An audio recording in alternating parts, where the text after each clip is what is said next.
சீமான் voice விடலுங்க, சீமான் voice விடலாம் கேட்கிறேன். மீனவனை அடித்தால் மாணவனை அடிப்பேன் டயலாக் பேசி ஜெயிலுக்கு போனாரு. 14 வருஷம் ஆச்சு. இது வரைக்கும் கிட்டத்தட்ட 10க்கும் மேற்பட்ட மீனவனை இலங்கை கொலை பண்ணியிருக்குது. நான் நேரம் அப்படியே கேட்கிறேன், என்னையா பண்ண நீ? 10 மீனவனை கொண்டிருக்காங்க, நீ என்ன பண்ண நீ? இலங்கை தூதரகம் இங்கே தான் இருக்குது, இலங்கையோட புத்தம் படம்லாம் இங்கே தான் இருக்கு, என்ன நீ? சீமான் அதை பண்ணாரா? ஏன்னா நான் மீனவனை அடித்தால் மாணவனை அடிப்பேன் டயலாக் பேசினேன். 14 வருஷமா இது வரைக்கும் 12 பேரை கொலை பண்ணியிருக்கான் சிங்கள மீனவன், சிங்கள ராணுவம். என்ன பண்ண நீ? இந்த வீரமெல்லாம் எங்ககிட்ட தான் உங்களுக்கு காம்பனி. தமிழன் நோக்கி தமிழனுக்கு எதிரான எல்லா வேலையும் செய்வார். சீமான் இடைத்தேர்தலுக்கு முன்னாடி பெரியார் இழிவா பேசுனதுக்கு காரணமே பிஜேபி பொறுக்கி திங்கிறது தான்.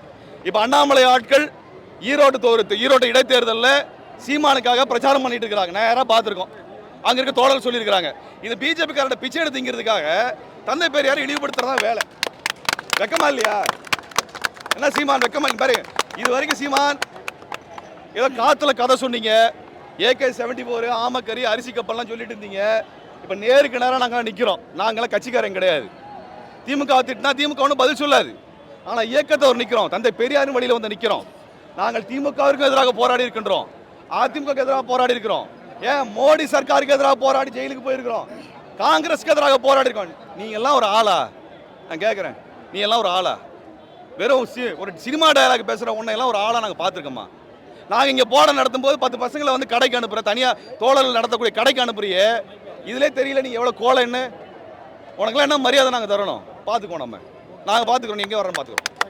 தேர்தலில் நாங்கள் பார்க்குறோம். நேராக ஈரோடு தேர்தலில் சீமானை நேருக்கு நேராக எதிர்கொள்கிறோம். சீமான் முடிஞ்சா பார்ப்போம்.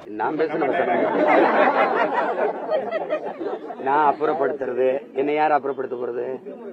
சரி, இவ்வளவு நாள் என்ன பண்ணிட்டு இருந்தீங்க? அப்புறப்படுத்தாம அப்புறப்படுத்துங்க, அப்புறப்படுத்துங்க, தயவு செய்து அப்புறப்படுத்துங்க. அதான் நான் சொல்லிட்டேன்னா அப்புறப்படுத்துங்க. நான் அப்புறப்படுத்த போறேன், அரசியல் அனாதை ஆயிரேன். அத பல அனாதைகள் சொல்லுது. 32 இயக்கம் சேர்த்து 300 பேரை தட்டி விட முடியல. ஒரு ஆளு 10 பேரை கூட்டிட்டு வந்தாலே பெரிய எண்ணிக்கை இருந்திருக்கும். உங்களுக்கு பாதுகாப்புக்கு நின்ன காவலர்கள் எண்ணிக்கை தான் அதிகம். என்ன அப்புறம் எங்கிட்ட அப்புறப்படுத்த போறீங்க? என்ன அப்புறப்படுத்துறது? 1/2 சீட்டு 1/4 சீட்டுக்கு போய் கையெட்டி நிக்கிற நீங்க என்ன கேக்குறீங்க? 234 இடமும் ஏன் இடம், நாடு ஏன் நாடு? எதுக்கு இந்த துணிவு, இந்த திமிரு ஏதாவது இருக்கா? உண்மையான கம்யூனிசம் என்றதான் இருக்கு. இந்த மண்ணுல என் மக்கள் உழைச்சி சிந்துற வேர்வையில அவன் சிந்தன ரத்தத்துல செவந்தது எங்க கொடி. உண்மையான கம்யூனிசம், உண்மையான முற்போக்கு, சீர்திருத்தம், சமூக நீதி, பெண்ணிய உரிமை எல்லாம் பிரபாகரம் பிள்ளைகள்ட்ட இருக்கு.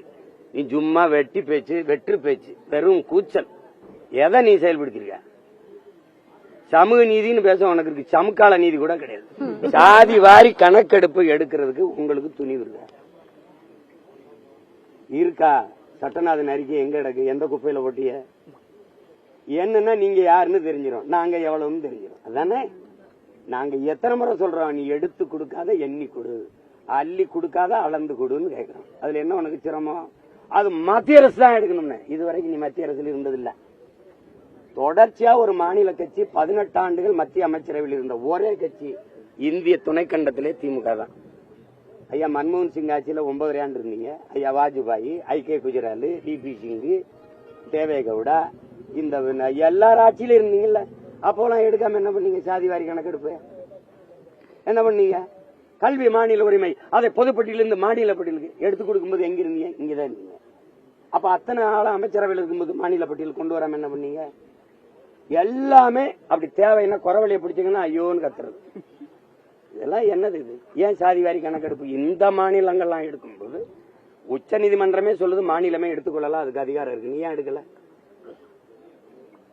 சாதி வாரி கணக்கெடுப்பு மத்திய அரசு நல்லா தெரியும், பிஜேபி அரசு எடுக்காது. ஏன்னா சாதி வாரிய, வகுப்பு வாரிய இடஒதுக்கீட்டுக்கு நேரெதிர் கொள்கை கொண்டது. அது அவன் எடுக்க மாட்டான்னு தெரிஞ்சு அவன்கிட்ட சாட்டி விடுறது. ஆளுநர் இஸ்லாமிய சிறைக்கைதிக்கு கையெழுத்து போட மாட்டாருன்னு தெரிஞ்சு ஆளுநர் போடல, நான் என்ன பண்றது அப்படின்னு. அப்ப ஆளுநர் போட்டா தான் விடுதலை செய்ய முடியும்னு ஓட்டு கேட்கும்போது வச்சிருக்கணும்ல. அப்பாவி சிறை கைதிகளை, இஸ்லாமிய சிறை கைதிகளை விடுதலை செய்ய எனக்கு வாக்கு செலுத்துங்கன்னு கேட்ட ஆள் யாரு? ஐயா தான். எல்லாமே ஏமாற்று, தெரியாம நடக்கல, திட்டமிட்டு நடந்திருக்கு. அதனாலதான் இந்த வெறி.